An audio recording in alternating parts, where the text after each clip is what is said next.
siding with you a little bit. I was like, I don't think I'm gonna make the next one, even though it was my idea. Like I was like, no, I think I too am not. I can sing and I like to sing. It's good. Yeah. But the length and the all.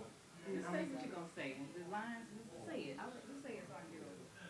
That's why I can't do it. It's on. It's on. That's And all. it was just too much. So I was like, I was like, I feel such a Denise right now. It's a combination, right? I was just like, yeah, I don't think we'll make the next one. It's what right here. So we're gonna have to skip the next one. Let's do this. That's all. It's this I'll plug it from this side. Because apparently you can like put a donation or whatever, and a lot of people. Thank you. We did raise a little bit of money off of it, so yes. But it wasn't meant to be a. It was, it could be. It was initially, no, it wasn't, that wasn't the first Sometimes you need that duplicate. Oh. Yeah. objective or What's the whatever, but duplicate we button at? raised a little bit of money. She might need to sign in first. You're going To somewhere. let the We duplicate were button talking show. about how we're gonna have to fundraise throughout the year, so we should be able to do some more. That's all I'm saying. Oh, I know. I'm at the mass fair with your college. Are you gonna be able to do this baby shower, you on the second, or how many? Where is it at next year? Oh, okay. It's after service. Oh. Oh, yes. Well, I'm here last year. I was just telling Sister Lisa that, from now on, every Saturday, we do an activity for service too, not just meeting. Oh, okay. So, like last year, we did, this month we did gratitude for us, because the thing was gratitude. Next month, we're doing affirmations, positive affirmations, like about everyone. And, No, good. we're gonna do a scarf exchange. Oh, but when you bring your own laptop. Yeah. Right, and then after, I'm just sitting down. we're doing I the gotta plug baby it in shower. first. Nobody's talking to, so right after. Oh, it's not on service, mute? we're gonna do the baby shower for Sister Lisa. Oh, it's just people looking at you. Okay. Okay. So where's the screen button?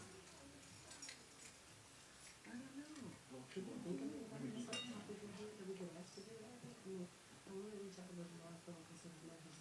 Well, I'll try to- Okay, well, I'll try to start on some point for a short. You gotta go to like screen settings and duplicate screen and see both. I'll start on for a short. So I think you're trying to make your presentation up first. Oh, okay. I think she's probably gonna give us something to do. Oh. She probably has an activity for us or something. So you won't have to turn around. She was like, okay, turn around, I don't know. Right. It is convenient, especially when you can't make it and then I have to do It's a PowerPoint or Word right for document? time, and I can't stay like I've been going over, so I'm just showing up. Might have to come out sooner or early.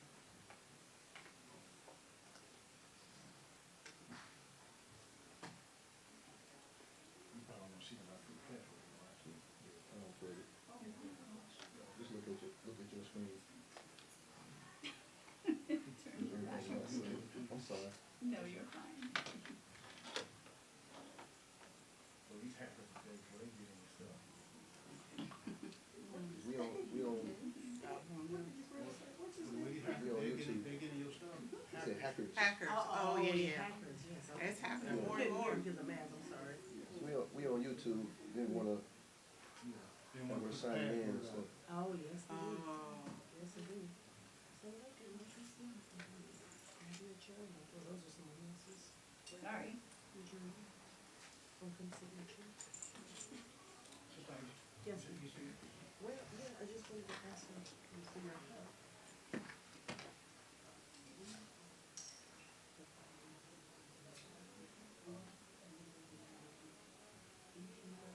It's like password after Yeah, I had to change my password because I actually got hacked, so I. Oh.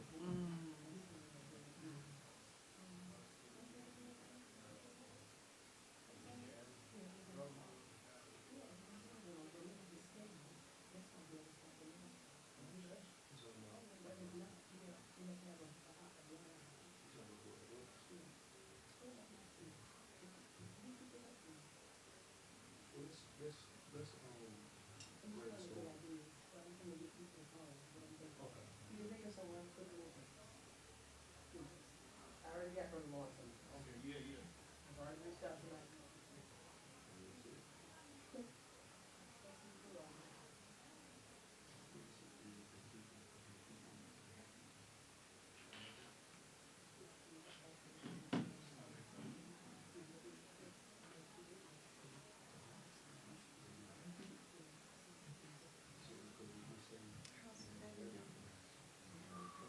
They meet every Friday, or they meet every Friday. I don't always go, but it's a family night. Oh, I thought. My mother started it. Yeah, my girl was in the shop and they didn't get done until Yes, but I'll 12. call in if I'm not I there. asked At them to 10:15. get done, but just getting the oil change, The but time I have to they, we do the guy who was doing the oil change had an accident on the way to work. 7 And times. so he didn't get there on time. Calls and then we get So they now pushed I'm all everything back. adjusting. But, so I just would have to put the 20 as a donation. Yes, man. What's the movie good though? Also set up counsel for ones who want to Yeah, attend. okay. So he comes to the house on Oh, okay. To get see what they were talking about. Yeah. Was it a music movie? So she set that up where she did. So that's why Yeah, they have all kinds of stuff. it's different. So yeah, and that's and the younger ones Where of they, course are hard. yeah. Well, yeah, I'm sure now they probably have a little, looking a little bit more realistic and everything. All kinds of Taking stuff. advantage of him. Yeah, he's actually doing that. Yeah. And then he has a young lady that he's really good at. So You see the game. Okay. All right. and but then his Did a lot of two sisters people spend the night with his son. They're the intercessors, like they're helping Roger and Right. Padilla. Oh, good. It's such a blessing to everyone. I'm gonna have to try to catch it. Yes. To support each other. That's so important. That's amazing.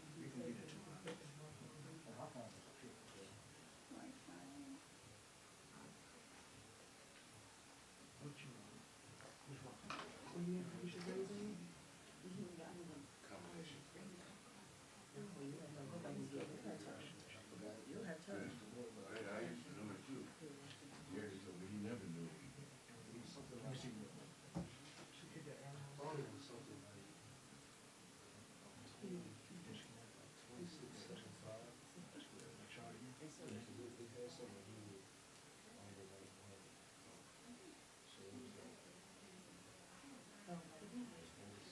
Anybody got a personal? I'm so sick of it. I think I do. Internet's not picking up here? Yeah, it's something about. Not if you could, because you You have to figure out, I gotta remember the exit. Yeah. You can make it straight. She said it. I think she has. The code, do y'all not have it? I'm sure I have the code. I told you, just a little. I thought it was so cute. I'm trying to figure out how to get you.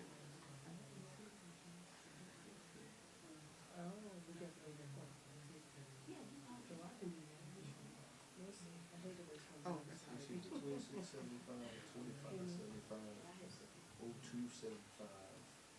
Why you take me through all this nonsense? 0256.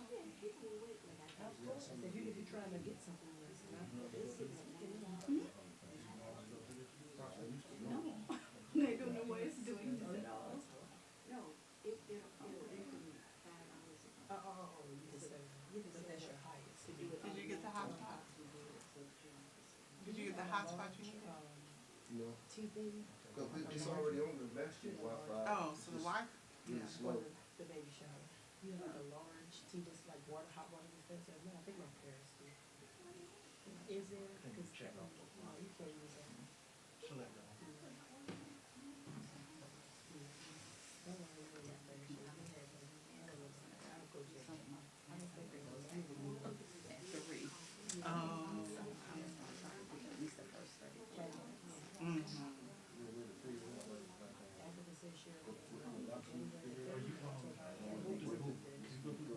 Yeah, it'll be better. Just go down there, it'll be easier. Unless it's just about. Sometimes it can be the browser. It was up at first. Right. Wasn't it up? It wasn't up a few minutes ago? I saw it power. Yeah, it's cycle. Okay. Sometimes it can be the browser.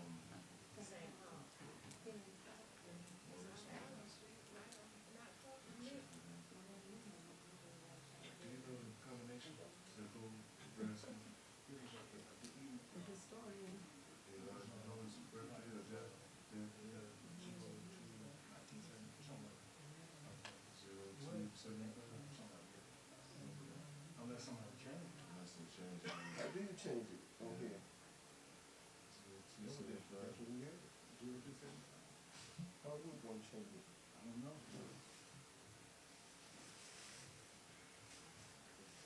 Might see if I know. Nice, it's a nice lot. How'd you pull them all together? They all the same bid? I tried 19, I tried Oh, 20. they all come up. Oh, okay, now that is. I do not want to bother you, want to buy these balloons for these shots, so I think we gotta do it ourselves. I'm gonna do it that morning. Looking for an email? We just use, I mean, because I just, What did you think? as long as you don't Yeah, pull them up it's too on far, PowerPoint. it shouldn't pop in on you. Let's email.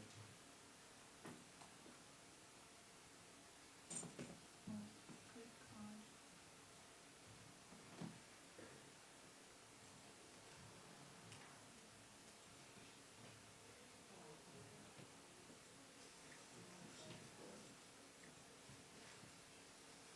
I asked somebody to the host, that way I can stick that and they can be involved in a different way too. We got everybody working and we can call it down and we got some get notifications and she had me getting all the stuff later in the show.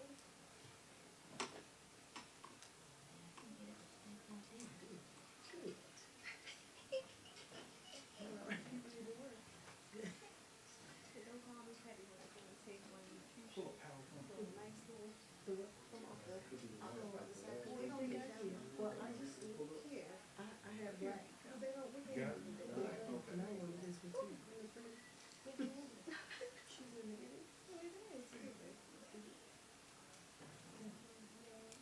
Sometimes it can be the browser. Browser, you're right. You have it in presentation mode?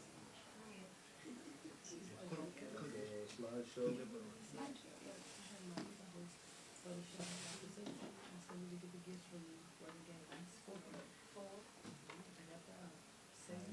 So see if it disappears. So if it disappears, It's the one on the right. oh, okay. Thank you. No problem. That's it. I'll tell you what, you may want to, because it's not, for some reason, it's not coming strong. You want to think like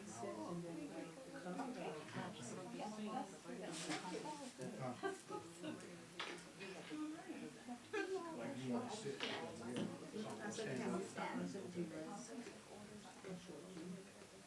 You need a microphone.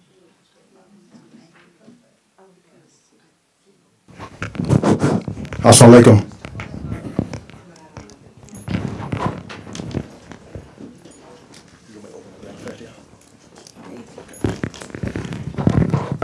Thanks for everybody for coming out. We're going to go open up with Al-Fatiha. A'udhu billahi minash shaitanir rajim. Bismillahir rahmanir rahim. Alhamdulillahi rabbil alameen. Ar-Rahmanir Rahim.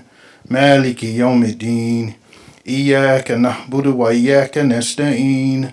Ihdina as-sirata mustaqim. صراط الذين أنعمت عليهم غير المغضوب عليهم ولا الضالين آمين.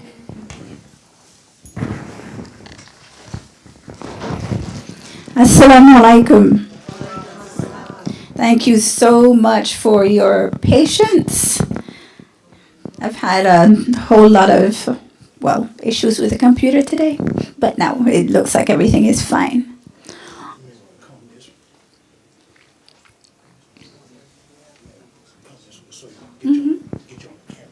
Oh, good grief.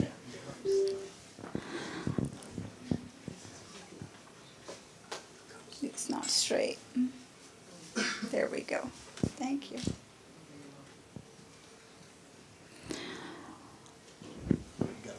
So just press down and it changes seconds. Press Down? down, it's like it changes. Yeah, you can put this on you.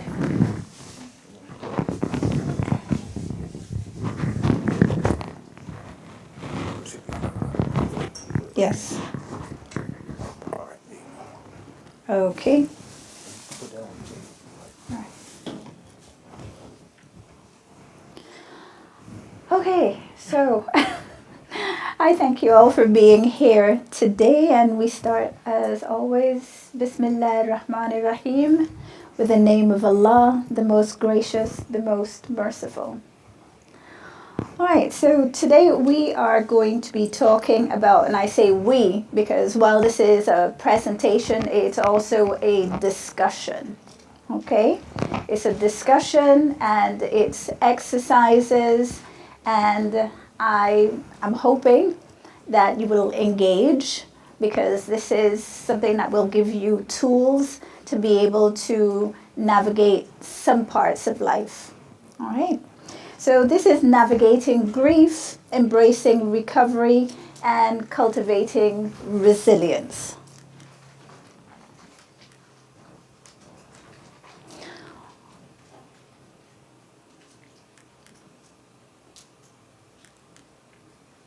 Okay, so what is grief? Without really looking at this, what is grief? Can anybody tell me in your own words, what is grief to you? Anyone? Sadness due to loss. Okay, that's true. Anybody else? When your heart hurts from something that's happened, I'm sorry? your heart hurts, your heart is sad. That's right. When your heart is sad. Anybody else in their own words? No? Emotion due to loss. Yes, exactly. All right, so it's a natural response to loss. Some losses are greater than others. No loss is too small. Some people feel that, you have to have a huge loss in order for your grief to be valid. That is not true. You can have a loss of anything. You can lose your car. You can lose your pet, which for some people is a huge loss. You can lose investments. You can lose money. You can lose your purse. You can lose all those things make you have some sort of a reaction. You will have a reaction to any one of those things. And there's no loss that requires judgment. You can't say of anybody else's loss, oh, well, that's nothing. Why is that such a big deal for you? Everybody's loss is valid. No loss is too small. So grief manifests in various ways, as it says here, emotionally, physically, and mentally. And it's important to acknowledge and honor your feelings and allow yourself to experience the full range of emotions. When it says full range of emotions, what do you think this means? Emotionally, physically, mentally, spiritually. No, but the emotions themselves. What range of emotions? Thank you. The 5 stages of grief. They vary. The anger, sadness, it varies. Okay. But we have to be very careful when we use like broad statements like anger, sadness, because that's a really big brush. When you say anger or sadness, what is, like, for instance, one word that describes it better? If you were to break it down, does anybody know? No? Okay. There is such a thing as I'll show you here, this right here, and I'm going to pass it around. This here is called a feelings wheel. And I'm going to make copies of it so everybody will have a copy of it. So when you look at it, it actually breaks down the feelings. You have to be able to name it in order to feel it accurately. People will say, oh, I feel so angry. But do you really feel angry? What does that mean? Do you feel ashamed? What do you feel? So I'm going to give you this feelings wheel so that you can have, yes. All right. So look at it and tell me one of the feelings. So where it says sadness, describe one of the feelings. Sad, guilty. Okay, so then send it to somebody else. Under under anger, you could say mad or furious or violated. Right, exactly. Someone else? Under surprise, you can say startled. Right, Excited. exactly.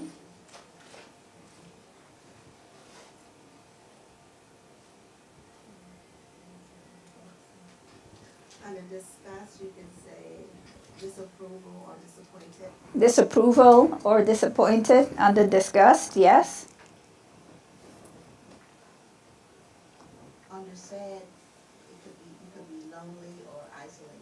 That's right. Under sad, you can be lonely or isolated. You can pass it to somebody else. Under happy, it could be peaceful. Yes, that's right. Under happy, it can be peaceful.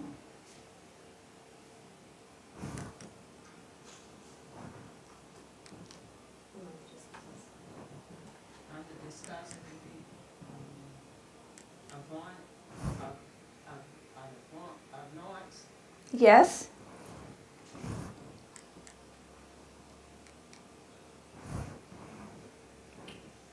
Anger, critical. Yes, under anger, it can be critical. Thank you.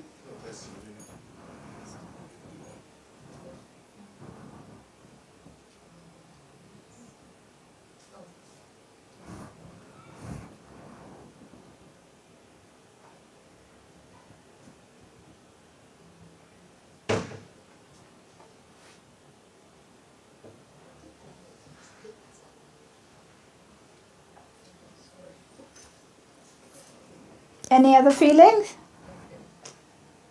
That's correct. And if you could pass it to the brother's side. Under fear, you could say alienated or ridiculed. I'm sorry? Under fear, you say alienated or ridiculed. Yes, under fear, you can say ridiculed.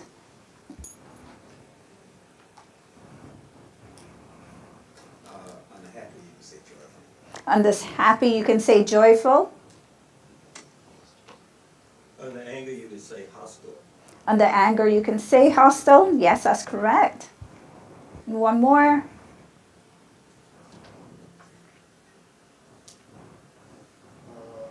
Is it discuss? Did y'all say it? They, whatever. You could say disapproval. Disapproval. Okay, so now that you have had a chance to look at the feelings wheel, so you see that there is a broad heading and then the actual individual feeling. If you don't name the feeling, it's hard to access actually how you feel. And in order to get past any grief, any loss, any kind of feeling, you have to be able to name it in order to be able to get past it. So be very careful when you are sitting with a feeling that you actually name the feeling. Just don't say, oh, like the old, oh, how are you? I'm fine. What does that mean, right? Are you really fine? Are you happy? Are you joyful? What are you exactly? You have to be able to name the feeling, and then you can deal with the feeling better. Does that make sense? Okay.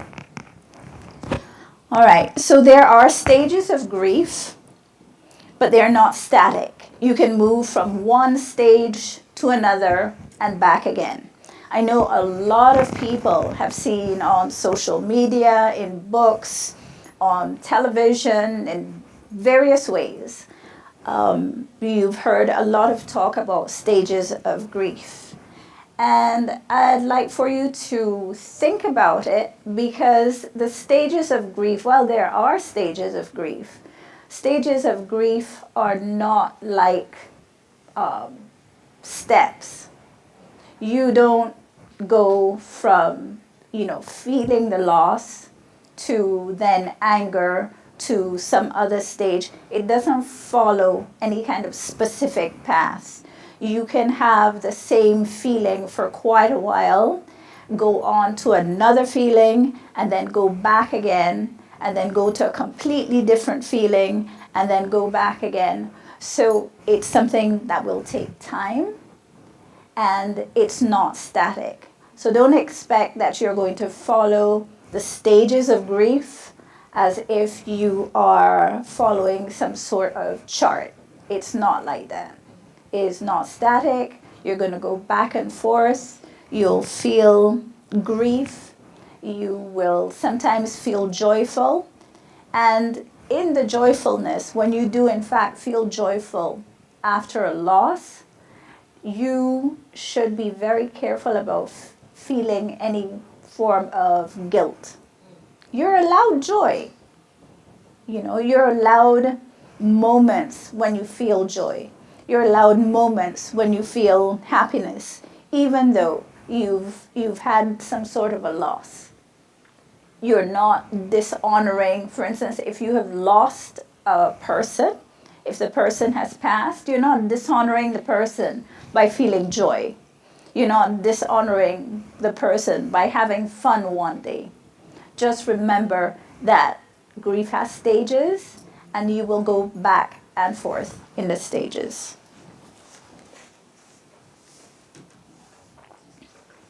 I'm sorry about that. Oh, you're I fine. thought it. So how does grief feel? So we just went through this. You despair, anger, abandonment, loneliness, numbness. Why would anybody feel abandonment? Over here, one of the brothers. Why would anyone feel abandonment? Because you lost a loved one, Yes, and that loss is multiplied sometimes in your heart and your soul. that's correct. Right. Because you feel the loss of the person, and you feel it in your heart and soul, and you feel the person has left you. You know, they've left you, they're not going to be here anymore, and yes, you feel abandoned. Again, the guilt, remember that, okay, you may feel guilty, but this is part of the process. Numbness. Anyone, why would you feel? Yes. Because you don't want to face the feeling, and so it's better to not feel. That's correct. I know with the losses that we've recently had here in the community, I think I've taken that approach a lot because it's too much to address. Right. Some people feel numb, and again, that is a way of processing the grief. Yes. I was going to say that because of our recent experiences, I feel like a zombie. I'm just doing it because I got a good feeling, not because I feel I need to do it, I want to do it. I'm just doing it because it has to be done. That's correct. You know, and I just kind of feel like, just know, you know. And then sometimes I have to kind of remind myself that I'm in the moment and have to, kind of come out of it. Right. You feel like you're just going through the motions. You feel like you're just going through life. You feel like you're driving, you get home, you don't even remember how you got there. You don't remember whether you stopped at the red lights or not. You just know that you got there, and you feel a complete sense of numbness. And that's a way for your body to protect you.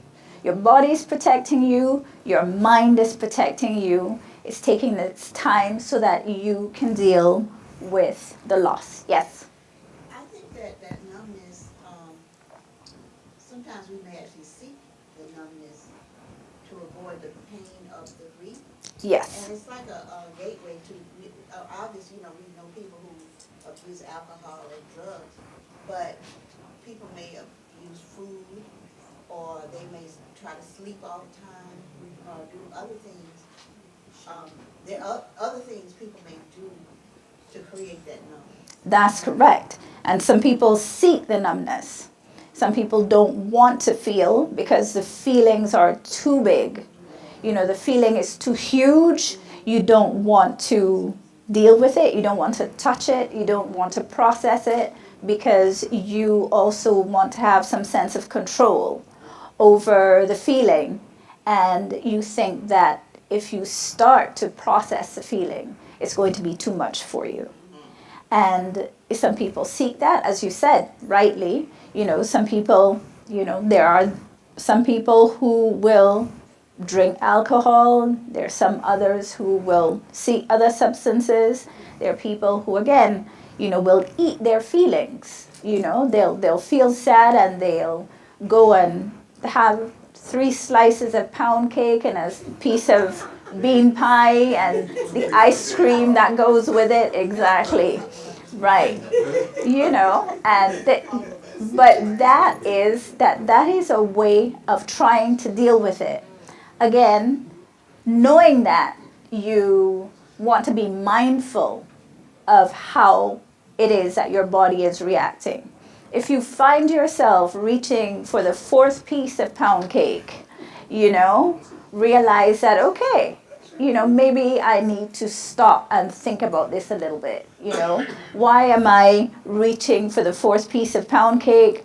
Why am I eating the entire container of ice cream? Why all the chips? Why, and think about it. Think about it. It's all a way of dealing with a loss, of dealing with a grief, and it's your body and your mind trying to cope. Don't be too hard on yourself. Putting on 10, 15 pounds at this point is something that you'll be able to deal with a little later on. Process the grief, okay? Don't be hard on yourself. Everyone grieves differently. There's no right way to grieve. There are some folks who think, oh my goodness, she looks so happy every day. You would never think that anything happened. You would never think that they were married for so long. She just looks happy all the time. She does not look sad. Everybody processes grief differently. You do not know what's happening inside that particular person. Some people shut down completely and can't get out of bed. So whichever way it is that somebody processes their grief, know that as a friend, as a family member, as a community, that we need to reach out at those points and see how they could be helped. And this is not for us to wait until such a thing happens. During loss, that's a time for community. That's a time for friends, family, random folks to reach out and help. And we, fortunately, as Muslims, we have a tradition of reaching out to people who are experiencing loss. What are some of the ways we reach out after a loss, brother? Well, through cards, just through greetings, through hugs, sisters hugging each other. This is a realistic experience for us because we just lost Clarence. Exactly. And Anissa. So the community, through the repass, is very helpful through cards, through phone calls. That's correct. So this has been a healing process right. for the whole community. So this is a realistic situation. That's correct. It's very real for us because as a community, we've experienced a lot of loss and we need to be aware of it and not ignore it. This amount of loss is a kind of loss that you have, let's say for instance, during some sort of skirmish war, to lose that many people back to back. So it's normal that we would be in shock. It's a lot of loss to deal with at one time. So reaching for each other is something that will help all of us a lot. What are other ways that we reach other people in the community? Yes, provide food, so that the family doesn't have to do the daily task of, thinking about cooking, because during those periods, you're really not thinking about that. You're grieving and your mind is elsewhere. So making sure that the family has food is an excellent thing. Anything else? We pray for each other. That's correct. We pray for each other. And that offers comfort. It offers something that is really important. It offers hope, and it also offers a pathway of, how will I be able to go on from this? So prayer is also very important. Anything else? Anybody has any other ideas? Might help with the kids in terms of picking up kids from school. Exactly. Picking up kids from school, that's important. Yes? Gifts or money. Gifts or money. Exactly, because sometimes the person who passed is a provider, and that will help them while they navigate this next stage of life. Sometimes a person isn't a provider, but there are things that the family will need to pay for, and that will also help. That way they won't have that huge gap in money, which in itself is a stressor. It'll give them anxiety, knowing, oh my goodness, I'm going to have to spend all this money. Not that you don't want to spend the money, but that, again, is a stressor. All right.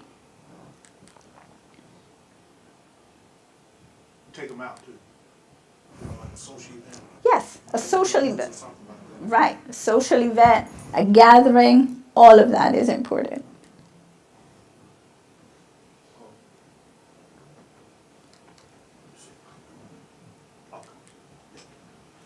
We'll just go back through because it looks like it got stuck. All right. I think one thing is when dealing with grief, and I'm talking about the people outside of us, sometimes people have expectations, Yes. and they feel like, okay, you've been grieving too long, and that negative impact on us. Right. It's sort of like from a societal standpoint, people have established expectations about how long you're supposed to grieve, how you're supposed to grieve, or what have you. Can you speak on that? Yes, absolutely.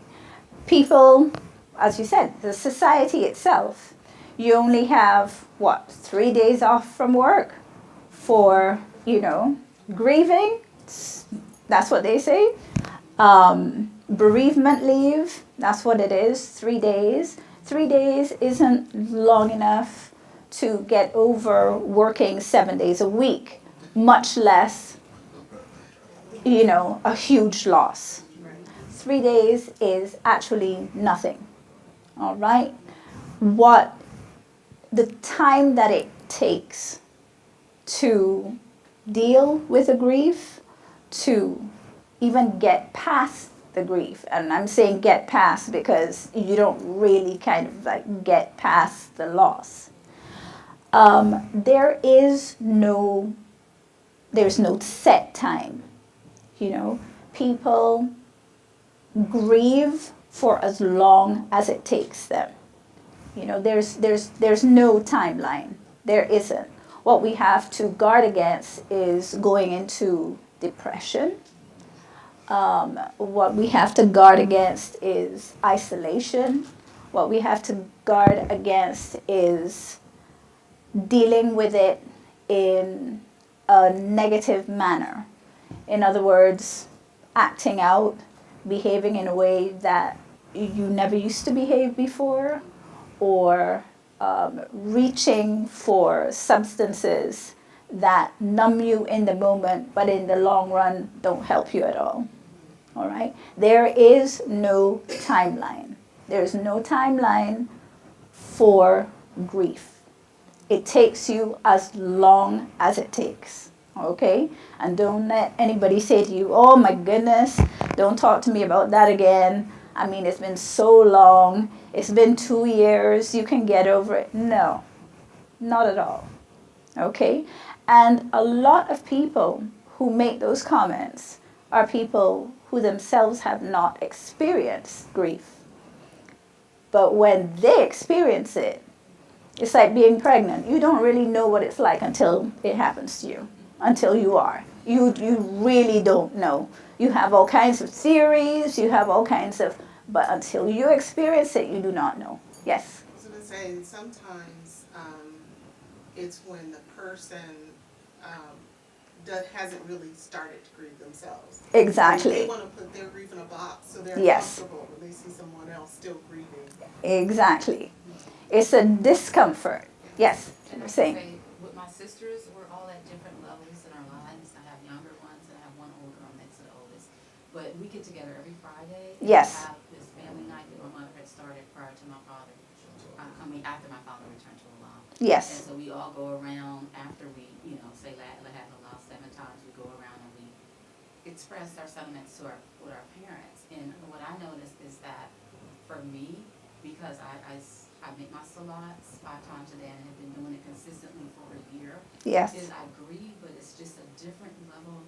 I can't explain it. I don't hurt, like I don't hurt like, I hurt, but I don't feel like an overwhelming sense of doom.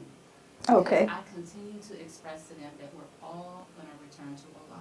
And I Yes. know it's easier said than done, and I'm glad that they do share, and the tears do flow, and I do share my tears, but when I usually release, I'm the type of person that I have to build myself up before I go out. Yes. And so my grief is that tahajjud prayer with my Creator. I don't typically, you don't see me out just moving in front of people. I've just always been like that ever since I was a teenager. But it's okay to do that. But what I'm saying is everybody grieves at a different level. But for me, my faith, and this is what I keep talking to my sisters about, and they have faith. They have money, and they have strong husbands. And I know right now I'm not married, so they're like really looking at me and looking at how I can continue to do the things that I normally do. But the number one thing is the tahajjud prayer for me, the reading the Quran every day, and also making those prayers, and then knowing that whatever we do, that is sadaqah jariyah for our parents. It is. A righteous child or grandchild or siblings, that is sadaqah jariyah. So in addition to everything else that you're saying is excellent, and releasing and sharing, those things, I can't explain it, because I was looking for to be passed out right now and overwhelmed with grief, but Allah's is all I can say about my situation. I can't explain it. And I'm glad that you have found your way. Yes, you did explain it. Yes, you explained it very well. But also remember, everyone has their own way of grieving. And while this works very well for you, and I'm so happy for you that you found a way that works for you, everybody else dealing with the grief will find their own way. And their own way is just theirs. There's no right or wrong. You just want to be safe. Okay? Yes. But as Muslims, we have an understanding about life and death. Yes. Our role also extends to helping the younger people that don't have that concept and understanding. That's correct. So they're watching us to see how we are navigating through That's the right. situation.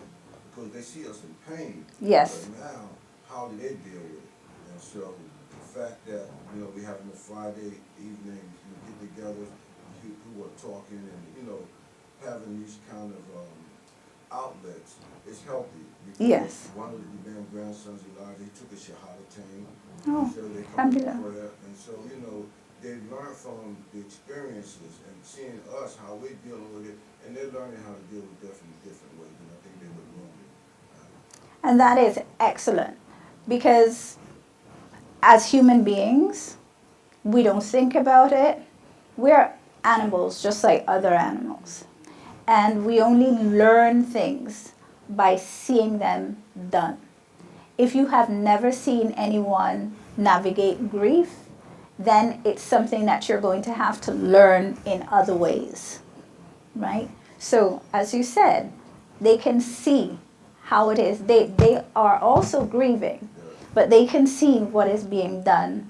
They take part in the remembrance as well, which is really good for not just getting past it, but honoring the memory of the person who has passed. So using this as a teaching for younger people, and not just younger people, other people in the community, so that they can see how it is that you're navigating this. So this is really good. Okay.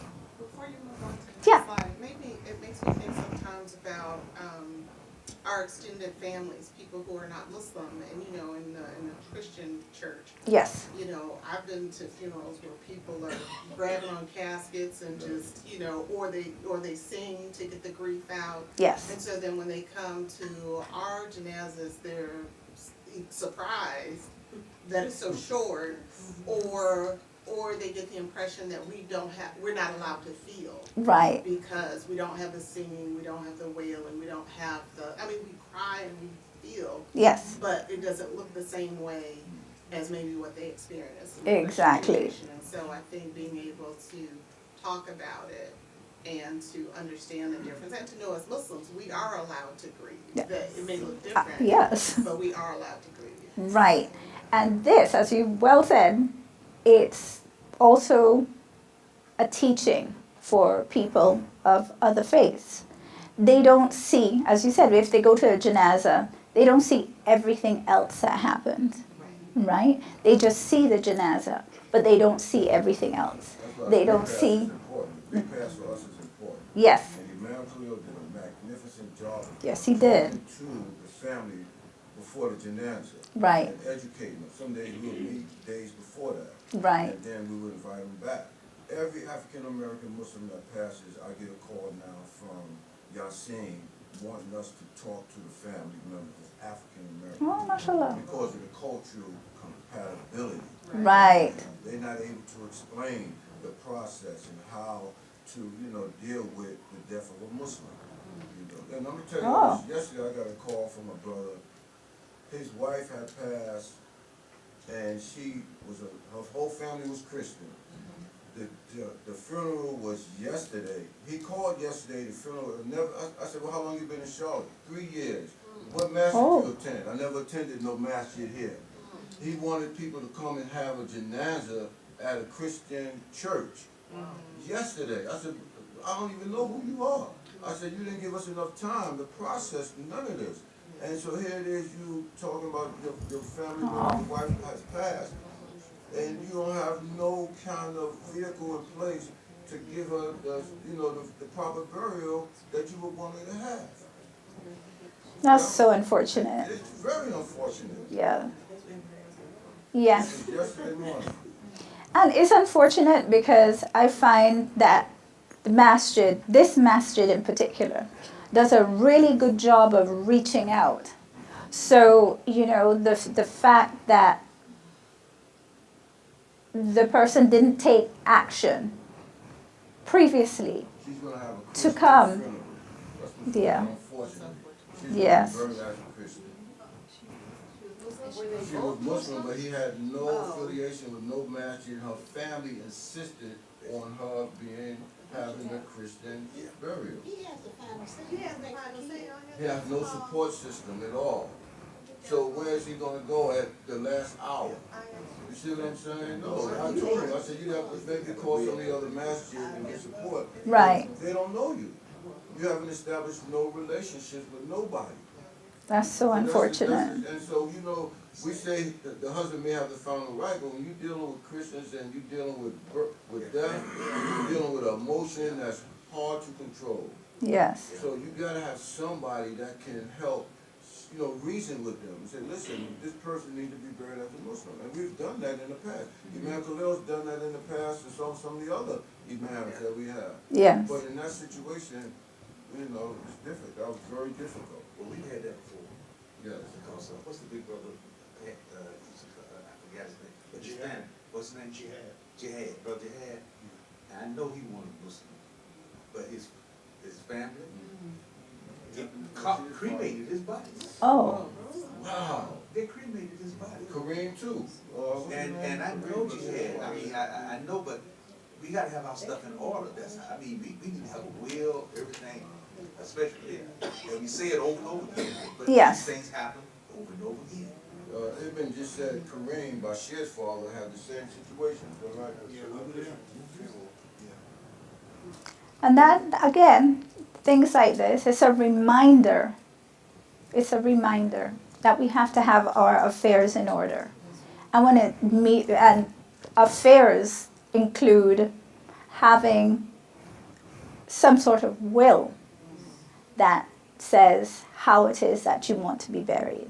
Especially in a case if, the rest of the family may not be Muslim, or they may not be anything at all. They may not practice anything at all. Make it very clear as to how it is that you want to be buried. It's also possible to have a janazah without the body, because I've been to janazahs where, that they did without the body, because one side of the family was Christian and the other side of the family was not. They were Muslim, and because of, disagreements, they had a janazah without the body, and then the person was also buried under other rites. Sometimes this happens, but we need to make sure that we have our affairs in order. When we're young, we think, oh, I have endless time, but any one of us at any second of any day can go. All you need to do is step off the curb, and this can happen. Yes. I think it goes back to us modeling what we say we believe. Yes, that's right. And if we say we're Muslim, when Brother Clarence passed, his father knew he needed to talk to the people of the nation. Yes, that's He right. was not a Muslim. His father not a Muslim. Yes. His family not Muslim. Yes, But they knew who they needed to talk to. that's right. And I overheard my husband the other day. I don't know who he was talking to, but I heard him say, "Brother, who's gonna bury you? What nation do you attend? Who will know what to do? Who's gonna bury you?" Right. And we might know the answers to the questions in the grave, but can you answer that question? That's right. And that's so important. It's essential to your life.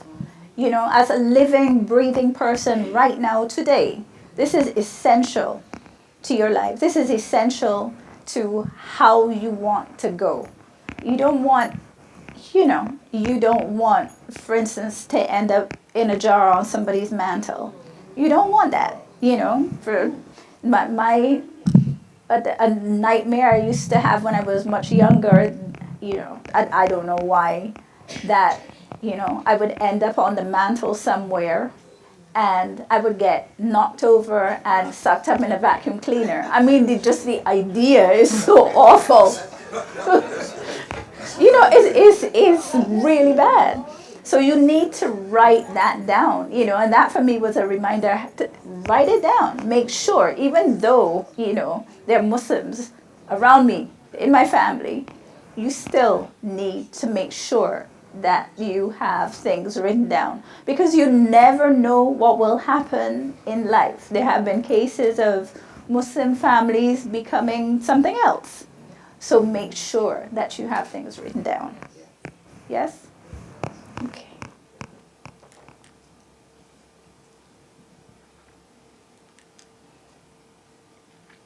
Okay, so how do we recover? How do we recover? Recovering from grief does not mean just moving on.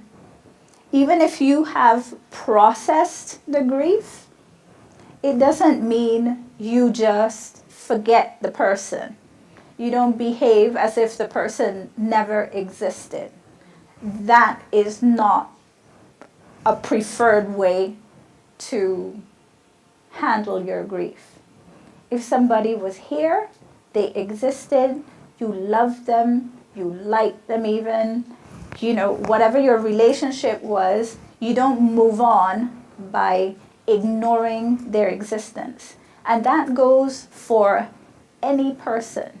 If you, as a woman or a man, had a child and the child died in infancy or the child died at birth, you do not behave as if that child never existed. When somebody says, "How many children do you have?" and you actually had 4 children, but only 3 of them are alive and walking around, You don't say, oh no, I only have 3 children. You do not ignore that one person because you have gone through that grief. You had to process all of that. We don't behave as if the person never existed. So that's a thing to remember, because I've talked to so many women who have suppressed that, you know. They've had that happen.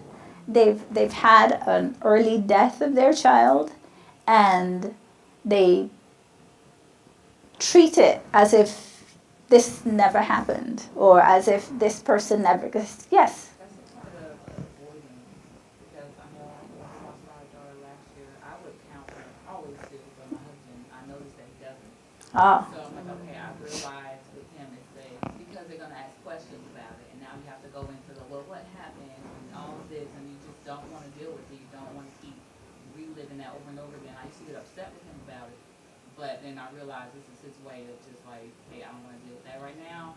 You just ask me how many kids I have got 3, or something like that, so, And that may be the way he is processing the grief, but also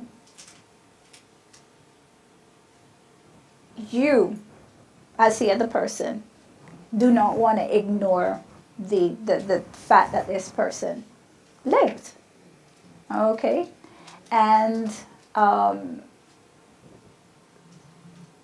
not dealing with that, or not wanting to talk about it, makes the pain still really fresh, which is one of the reasons why, someone may not want to talk about it, because the wound is still there, it's still so fresh. And what talking about the person over and over and over and over again does is that it makes it less painful. You talk about the person, you discuss what the person was like, you say that the person used to be here, you mention what they liked and what they did not like, you say something about jokes they made. All those kinds of things help you to move on, and it makes it less painful. Yes? Talk about the importance of being a good listener. Yes. Being a good listener. That is something that most people have not learned. Most people listen to answer. They don't listen to really honor the person who is speaking. And when you listen to a person, you listen not just to what they are saying, you listen to what they are not saying. You look for their body language. You look at their facial expression. You really pay attention. When you don't do that, when you listen with an anticipation of what the person is going to say next, or what you want to say, you don't honor that particular person's journey. You are not honoring that particular person's experience, and you're not creating a bond with that person.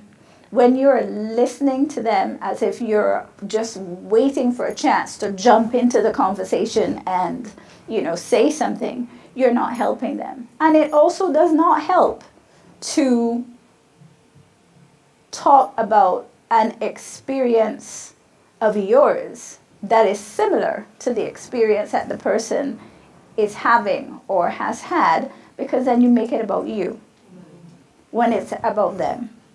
Yes? I just want to say that you're an excellent listener. I think you modeled that well, which is why Alhamdulillah. I know I'm a terrible listener.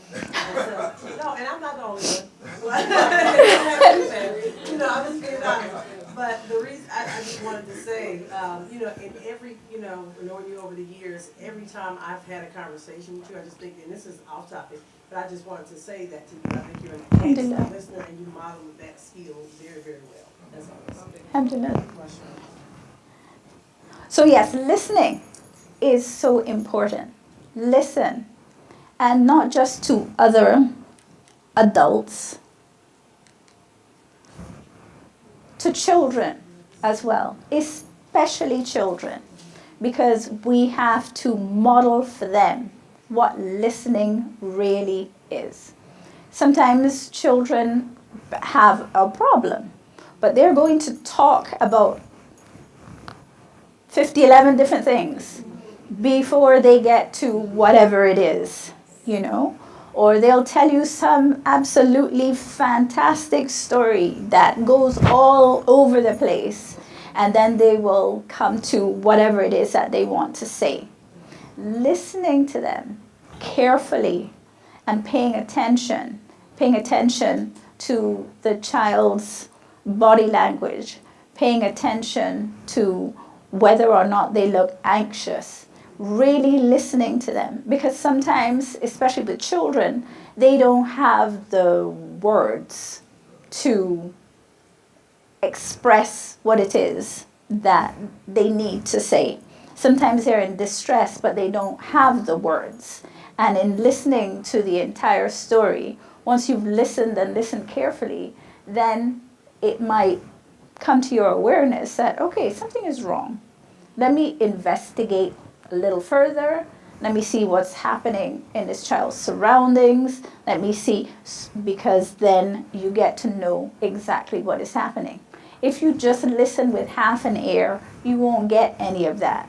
Or if you react to them with like, okay, I am busy, I don't have time for this right now, the mere fact that they reached out to you to talk to you is important. See, a lot of times, young people, they don't have the vocabulary. Exactly. To express themselves, so they might do something obnoxious. Yes. And very out of character. Yes. And they still look, not able to express themselves, but again, you have to investigate, understanding that's abnormality, and you have to investigate and try to get to the bottom of it, you know. Yes. Aid them, like help them, assist them in the process.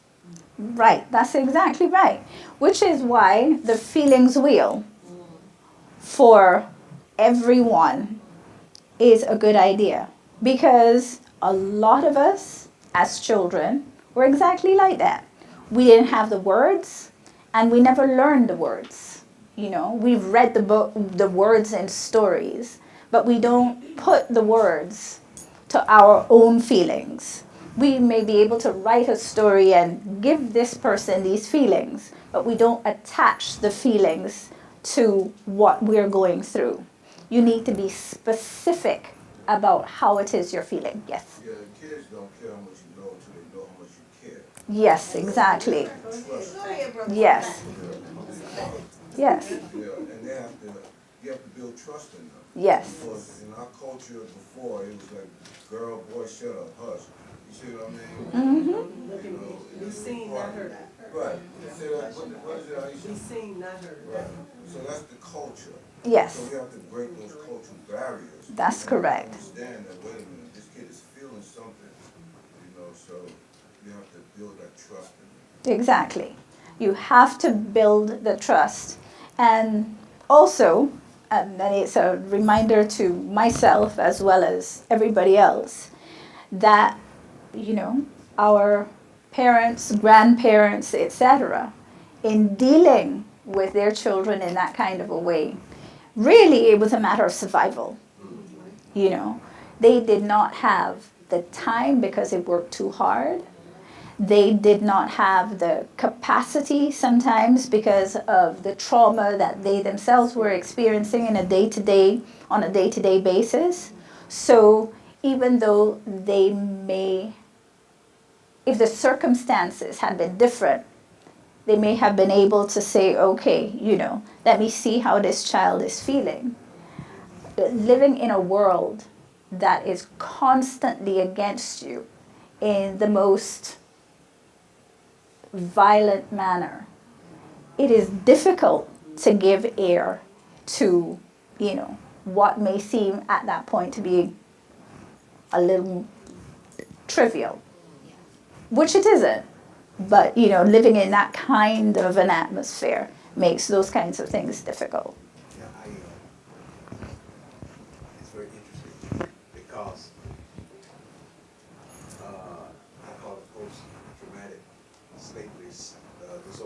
Exactly. What you see people expressing, Yes.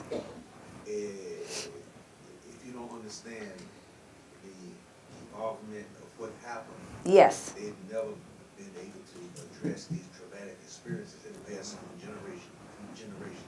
It's a behavior, it's abnormal behavior of distress. It's similar to what you're talking about. Yes. It's very similar. Exactly. Yes.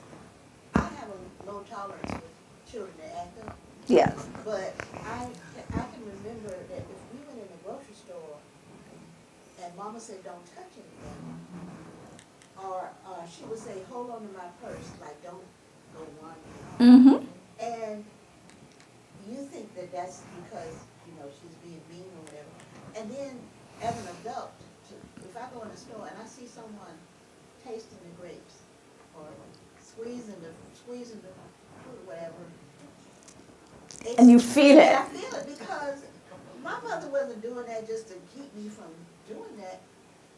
It was a matter, like you said, survival. Survival. We could have gotten arrested. Exactly. Or she could have got kicked out of the store. Yes. In the 60s. Mm-hmm.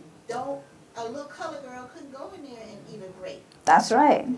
And so that was something that they were protecting us from, and they didn't have time to explain it. Not at all. They had time to get that switch out, so you would never forget. That's right. That you're not supposed to do that. Exactly. And I don't know. I wish I had time to really study it, because there are lots of things that my mother taught me, that my father taught me, that are like that, or that are reflections of something that happened to them that they don't have time to tell you. I know my mother would come in the house furious if when she pulled up, we peeped out the blinds. Mm. She didn't allow us to peep. She said, I better not see you peeping out of the blinds like that. And I thought it was just, she didn't want us to tear up the blinds. But if you go back and study and hear about the night riders, That's correct. that's why she didn't want us peeping out the window. Yes. Because that was an indication that somebody was in there. In the house. Yeah. So yeah, a lot of the things that we're taught had a much deeper, it wasn't just, even though they would say, because I say so, Exactly. that might not be for our protection. Right. And in cases where fathers and mothers have to have a conversation with their sons, Yes. American sons, about how you gonna deal with the police. Mm-hmm. That's a reality. But you go back to the 40s and 30s and 50s, a lot of times those conversations were had, like I said, but they weren't explained. No. He said, because it was a life-saving the lesson for the person at that time. Right. But it's still going on, but it's done in a different way today. That's right. So a lot of their reactions, a lot of their not listening, we thought they weren't listening, is because, again, it was purely survival. Purely survival. A lot of African American women, people of African descent all over the world, the women have learned how to smile and make nice. And, especially if you're working in an office and you're the only person that looks like you, and you smile and listen to all the things that are going on around you and the things that they're saying that are really harmful, that are racist, that are hurtful, that are not helpful at all to anyone. And, you put on this blank face as if nothing is happening. And then when they ask you a question, you answer cheerfully. Because if you answer in a way that is not cheerful, they will say that you are angry. They will say you have an attitude. They say all kinds of things and ascribe all kinds of things to you, which, really, number one, are not true.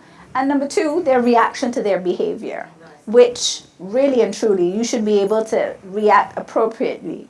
But you know, you walk around holding all of this stress inside of you on a daily basis because of all this. And that's why a lot of African Americans have hypertension. Yes. high blood Yes, pressure, exactly. Because of the environment. Exactly. Based on them over hundreds and hundreds of years. Yes. They inherit those kind of things. Exactly. You inherit that, you learn it, you learn you learn how to behave like that, and you carry that on. And you know, there are lots and lots of people who have autoimmune diseases as a result of the same thing. And that's why Alice's mom really plays a very, if you absorb it, Yes, it can aid in keeping those kind of things to a level where they're not dangerous to you. right. That's right. It can help to relieve the anxiety. Right, so that we went a little bit off topic, but it was necessary.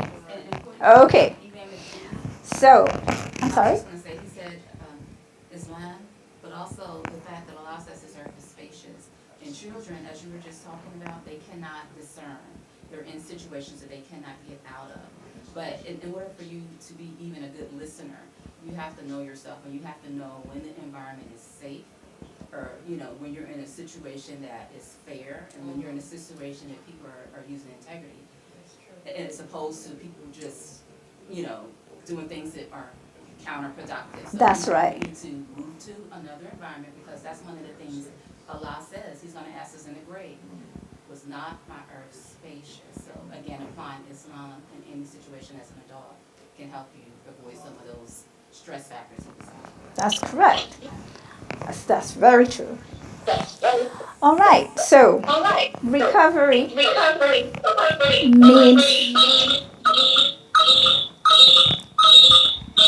means finding a way to live with the loss. Okay, it means finding a way to live with the loss. And you will find your own way to live with the loss.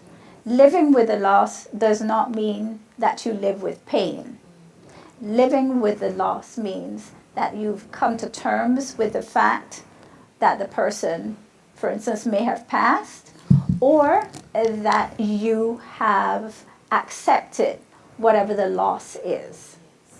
Okay. So embracing recovery. How do we recover? What do we do? How do we help ourselves to recover? What tools do we have to recover? What can we do? Okay? So, engage in activities that bring you joy and peace. These are some things. There are many. There's a whole world of things that you can do to help you with recovery. I have a few here. Journaling. Now, I put books on everybody's chair. Please take one. I encourage you to journal. I encourage you to journal. A lot of people think, oh, journaling is ridiculous. Write your thoughts down. Write how you feel, regardless of what it is that you write. If you sit down and you write a recipe that you have in your mind in the book, that is good. If you vet in your journal, that is also good.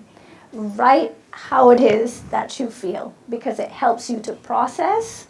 It helps you to go about your day with less anxiety, with less stress.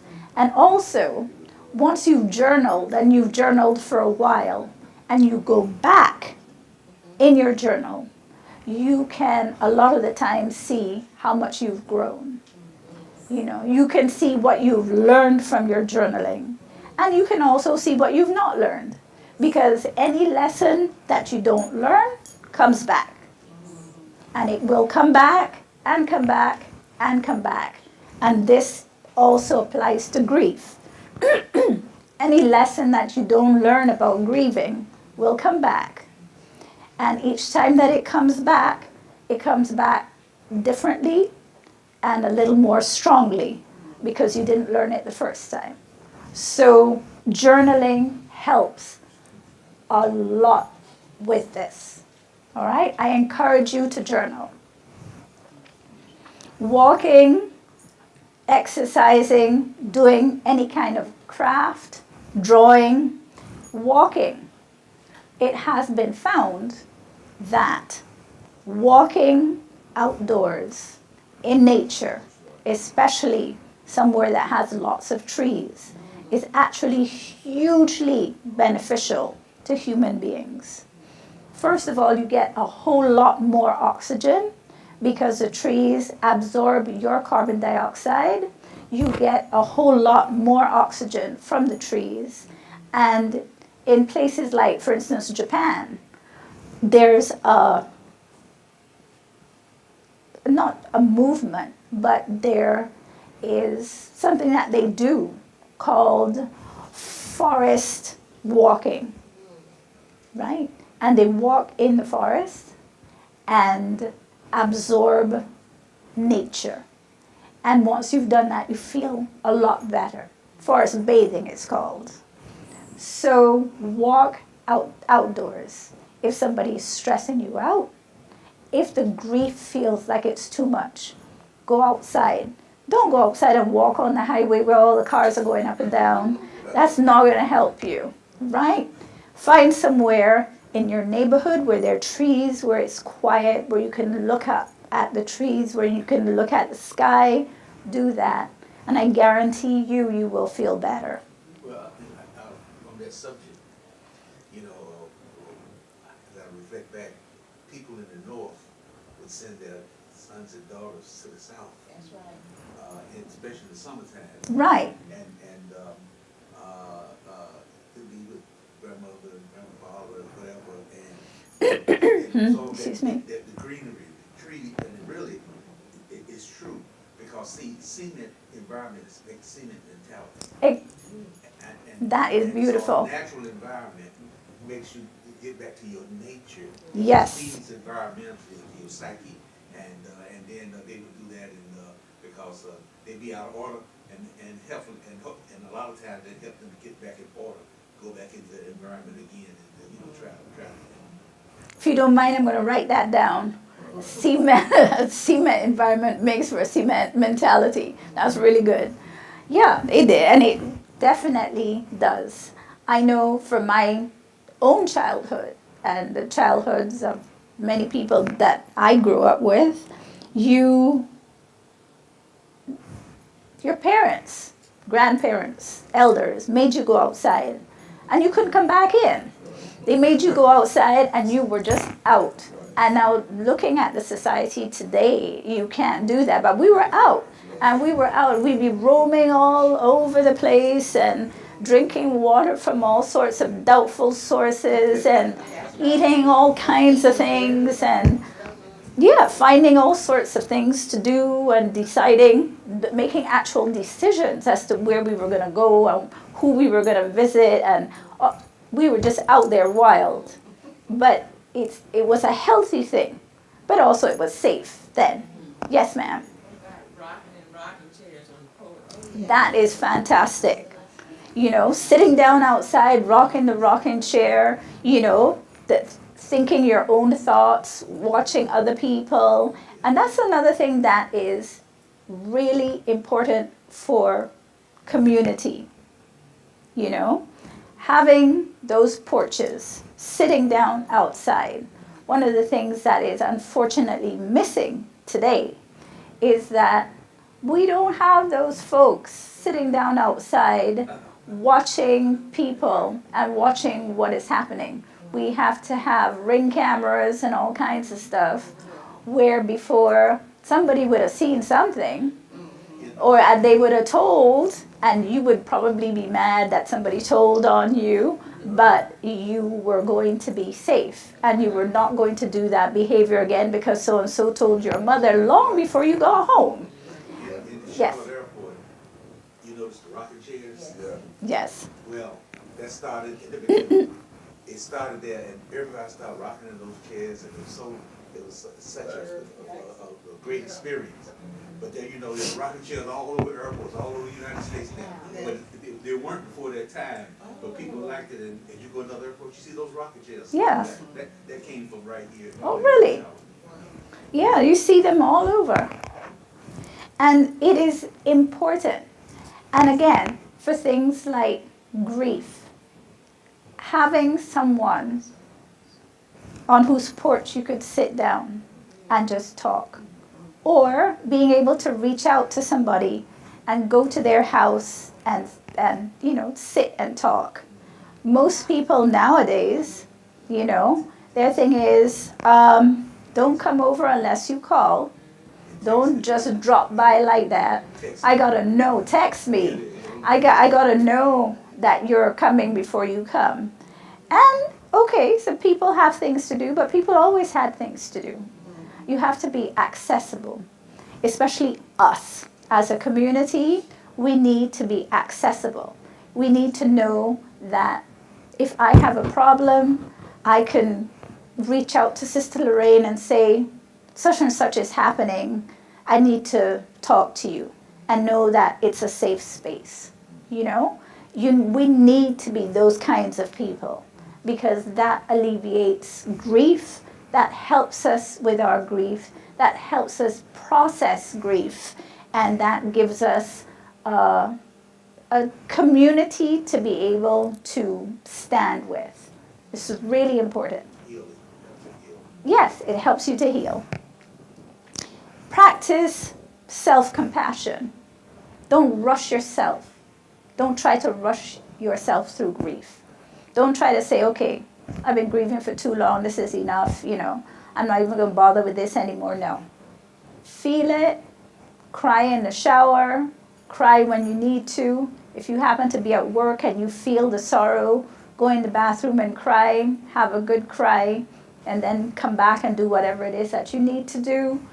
This is how you cultivate resilience, right? Have compassion for yourself. Allow yourself to grieve. Don't think, especially for our brothers, especially for our men, our husbands, who feel, well, I'm the rock in this family. They can't see me, breaking down. I have to, be strong. Kindly throw the cape away, okay? Because the cape is killing you, right? Our brothers are suffering with heart attacks. They die when Allah says, but sometimes you do not do what you need to do. The stress is too much. Yeah, I wrote a paper on the stigma in the black male community. Right. And it talks about how we have to put up a shield Yes. in order to protect our feelings. And we don't, so when it comes out in a violent way for some people. Exactly. It's a domestic violence situation because men haven't released those feelings that they've been, covering all these years. So the stigma still exists. And so this is why you have these type of episodes in our community. Yeah, it does. Because we've made it so that the only emotion that men are allowed to access is anger, is aggression.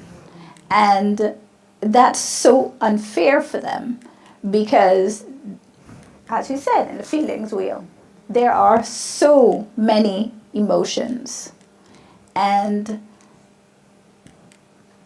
restricting them only to anger does them a disservice because they cannot then access all the feelings, and then they do end up, because all this is pent up, whatever you feel, after a while, it will go into the physical, and you react with having a stroke, having a heart attack, So we need to be able to practice self-compassion.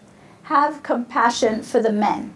The men need to have compassion for women. We need to have compassion for each other. Okay?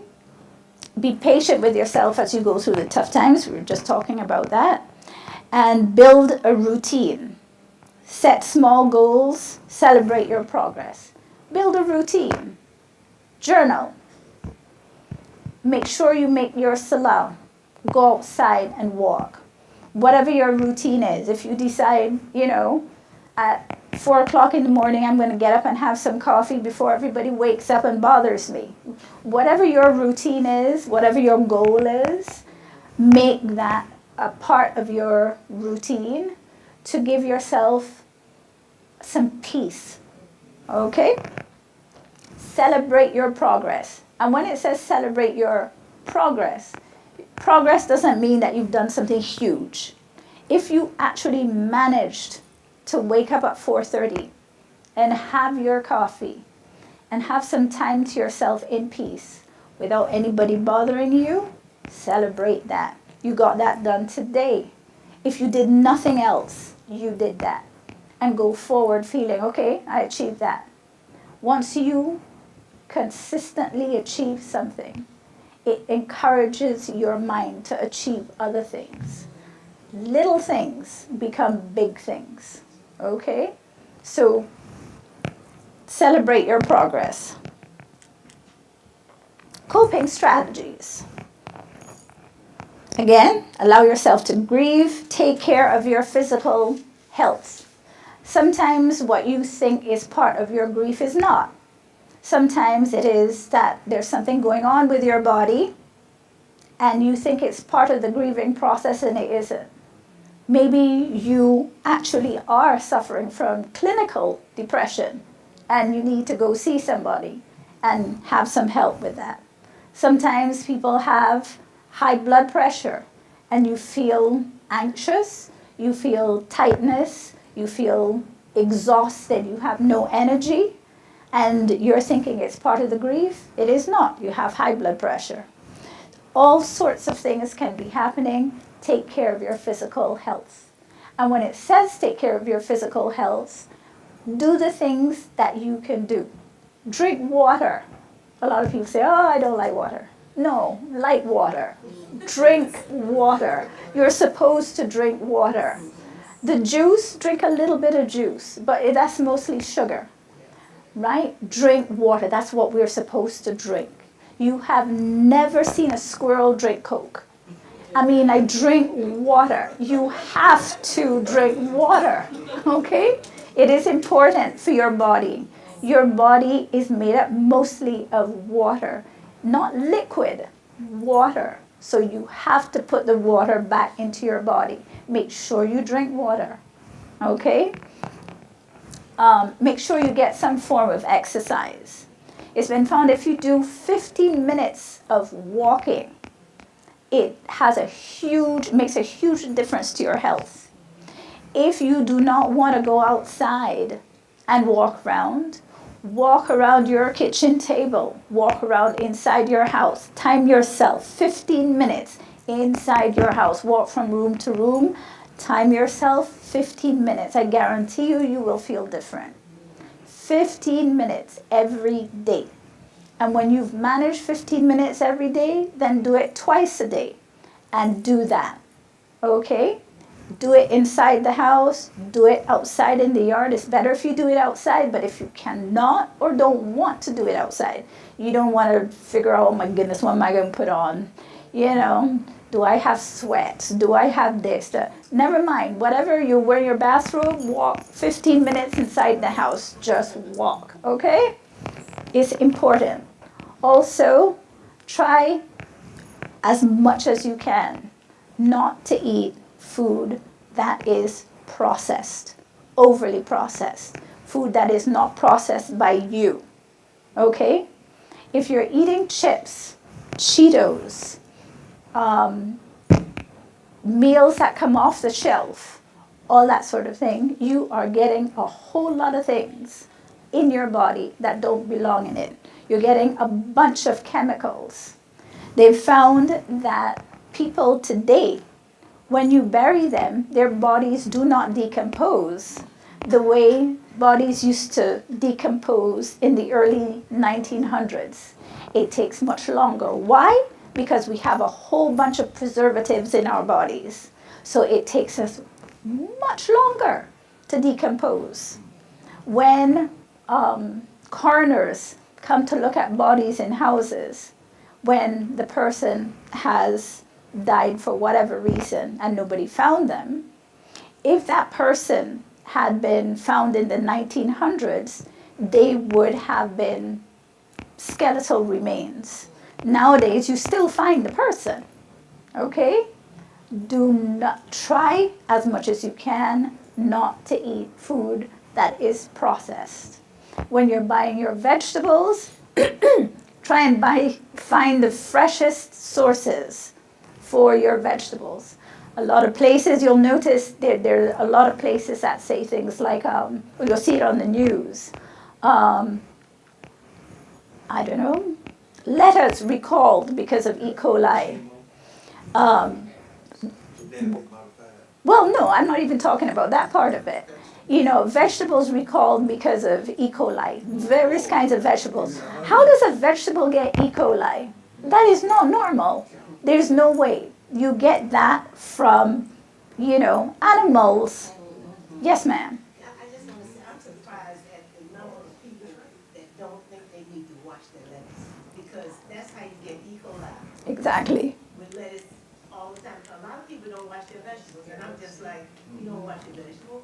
I mean, I basically scrub mine sometimes, but you should wash your vegetables, you should wash your lettuce, and your meats, everything.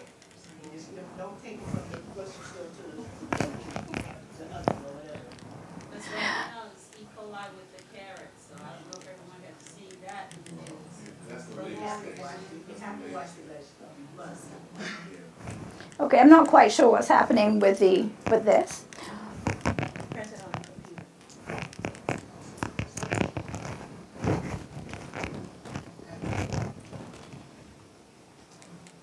That did something, push that again.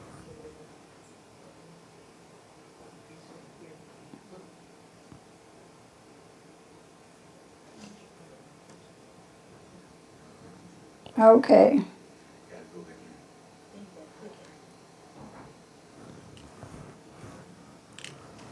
Let me go back to the slideshow.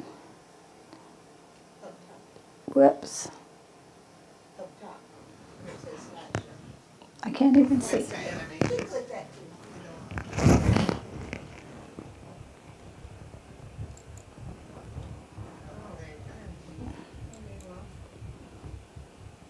Okay. Right. So yes, so to continue. Deep breathing, that's another good thing. Walking in nature, we talked about that. Progressive muscle relaxation, I'm sure quite a few of you have done that, where you start off by tensing like your hands and then relaxing them, and do it again and relax them, and then do it with your arms. Then you go progressively all the way down to your body, all the way down to your feet, until you relax your entire body. So that's a thing to do when you're feeling really stressed. Physical exercise, we spoke about that. Social connections, we spoke about that as well. Humming, which looks weird. If you hum, you can't hum and think at the same time. So if you're feeling really anxious, start to hum. It doesn't have to be a song or whatever, just hum. And your mind can't think about any specific thing. So you interrupt whatever it is and just continue humming. And when you feel some calm, you can stop, and then you'll see that you feel much less anxious. It'll drive other people. Well, you might not want to do that with other people. I have a cousin that comes and absolutely drives everybody crazy. Oh yeah, but not on a consistent basis. Then you have a problem. Another thing to do is to, and this too, I would say this you should do in private, is to open your mouth, stick your tongue out, and yawn as much as yawn, and it will calm you. It's very calming. Yes. Do it a couple times, and you will find that if you're feeling extremely anxious, this will calm you. All those things are tools that you can use if you are feeling the anxiety, If you feel tightness from mourning, from sadness, whatever, you can try this. Another thing is to put your arms up in the air, put them all up, stretch them up. So everybody stretch your arms out. Up, up, up, up, up. Right. And hold them up there. You hold them up there until it starts to hurt. And you hold them. I won't make you do it though. So hold them up there for as long as you can and then drop them. Literally drop your arms. Don't place them down. Drop your arms and then do it again and do it 3 times. And you will notice that it will calm you. Your shoulders might hurt because you don't use your arms that much maybe, but you'll find that you feel calmer. All of these are tools to use during times of grief, when you feel tense, when you feel really sad. Use those tools. I would say to you, if you're in an office, don't do it. They'll think that something is really wrong. But, do it somewhere where you have some privacy. All right? Social connections. We spoke about this. Spend time with supportive friends and family. Engage in social activities that you enjoy. Here we have, coffee and tea under the tent. It's an attempt to bring people together. We need to be together. We need to have connections. We need to play games. Even if you don't want to do that, come out and talk to somebody else. You may talk to them about something random. It doesn't matter what you talk about.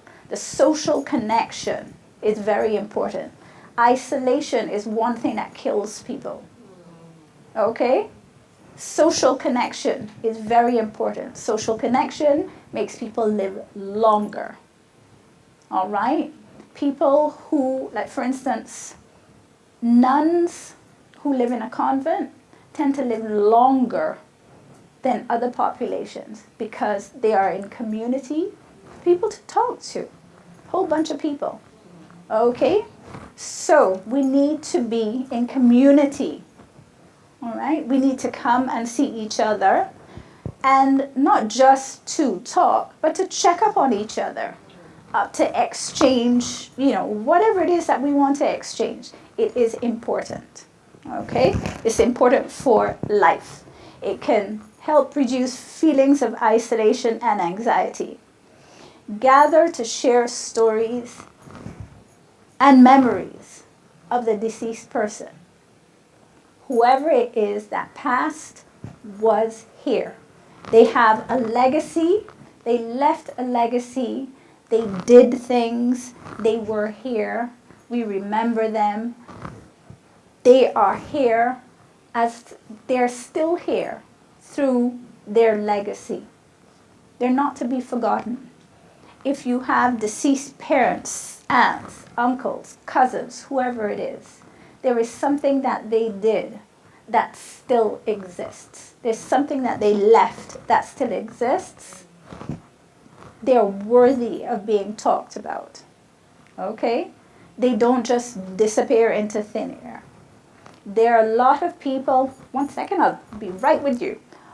There are a lot of people that I hear now, especially since you can go and, have your DNA tested, and you can find out, where you came from, who your relatives are out there in the world, and so on. One way to make sure that your family, especially the younger ones, know who is who is by gathering. Gather. Talk about all those people who left. The great aunt, the great uncle, the whoever, the friend, the aunt who wasn't really an aunt, but you treated them as an aunt because they were friends for so long. All of those things, right? That gathering is important. Yes, sister, you had something to say. What advice, or what would you say to a person that's lost someone and they don't want to remember?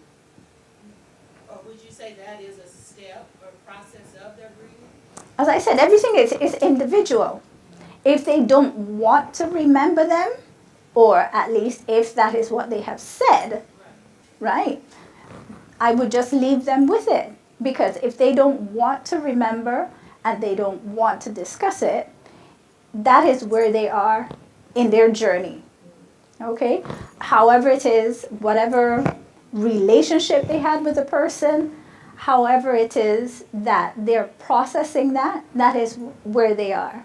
You know, you have to have compassion for the person, leave them with their own journey. They will perhaps remember them at some point, but it's not for us to make any kind of judgment. Telling the person, oh no, you got to remember them. No, no, no. Leave them, let them find their way. It's not useful to insist that they grieve in a specific way to make us more comfortable. Okay?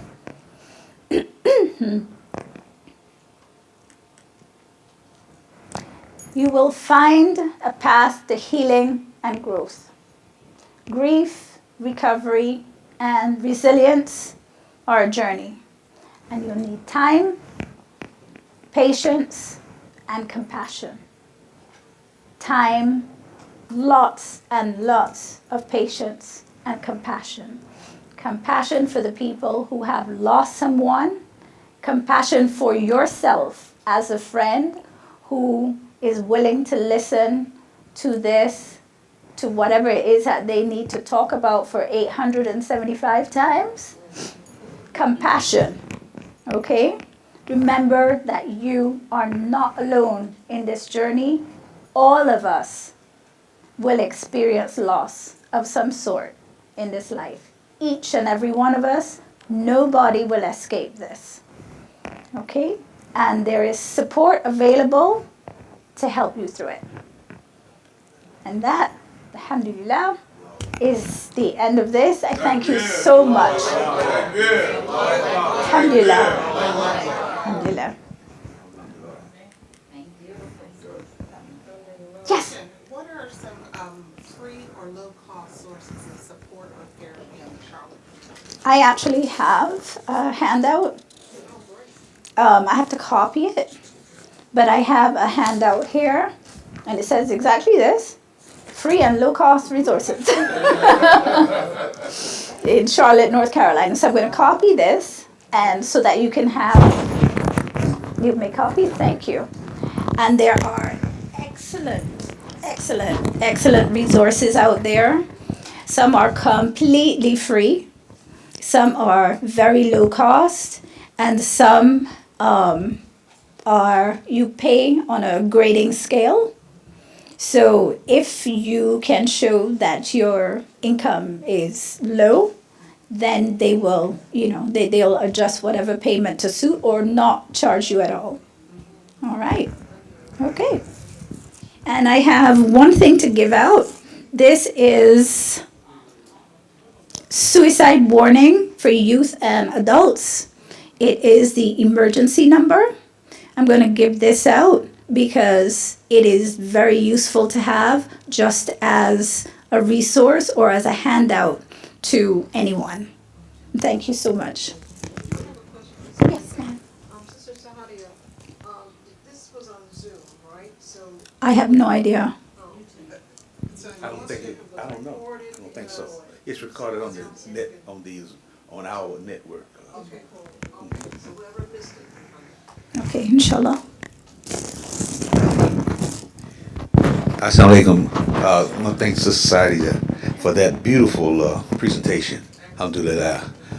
And we would close in prayer, inshallah. Al-Fatiha. A'udhu billahi minash shaitani rajim. Bismillahir Rahmanir Rahim. Alhamdulillahi Rabbil Alameen. Ar-Rahmanir Rahim. Maliki Yawmiddin. Iyyaka na'budu wa iyyaka nasta'in. Ihdina siratal mustaqim. Siratal ladina an'amta alayhim. Ghayril maghdubi alayhim waladdallin. Ameen. I guess we gotta make salah, inshallah.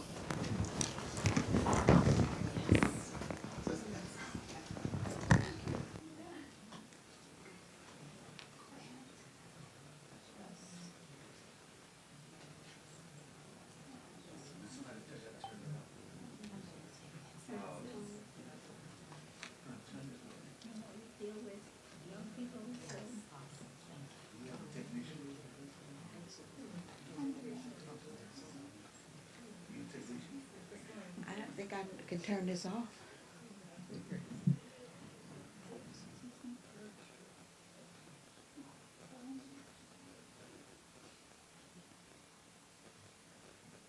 Actually, that was Zoom. Actually, it was on Zoom. It is on Zoom. Uh-huh. I think that's it. Yeah, I ended the meeting. Now, I don't know about the YouTube part. Let me see.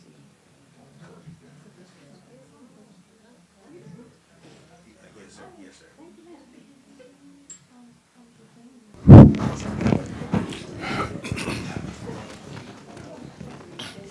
Okay, I closed everything, so.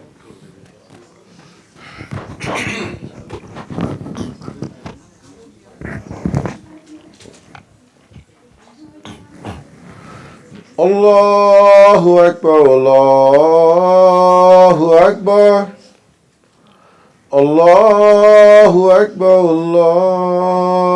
Allahu Akbar.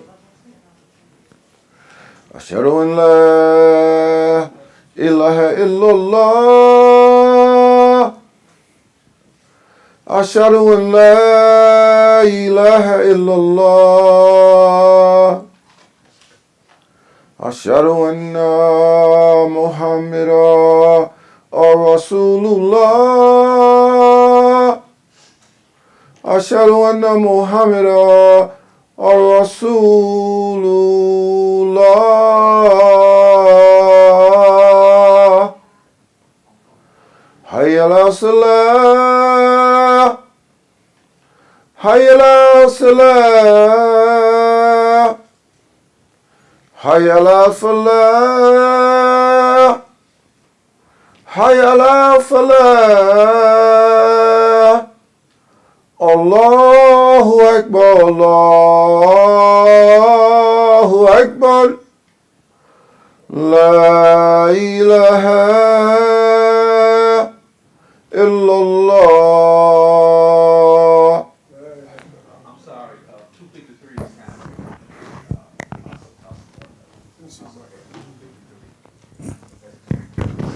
Assalamu alaikum. The sweet potatoes that somebody gave away were supposed to stay here. They were sweet potatoes for the masjid. But Maurice gonna buy 2 more boxes. They on sale this week at Harris Teeter and Food Line. Normally it's $50 and $60 a box. They on sale this week for $10 a box. That's a 40-pound box, 25 cents a pound. And you can set a box in your cold garage, and they'll last you to springtime or whenever, you know. But the ones that were passed out today, it's okay. Yeah, that's all.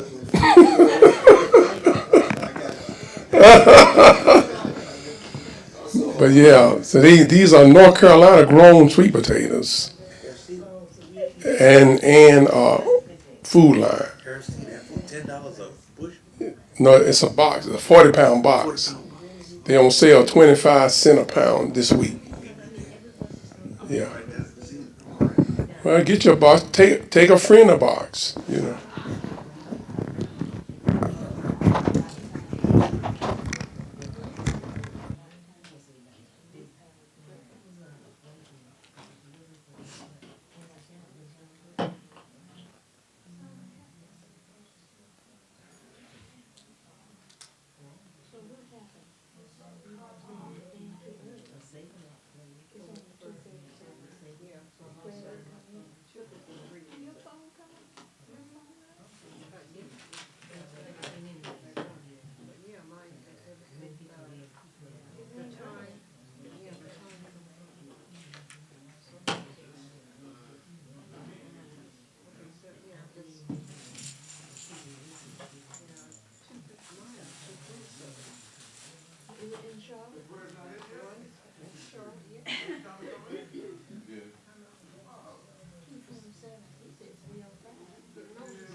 It's your original on top.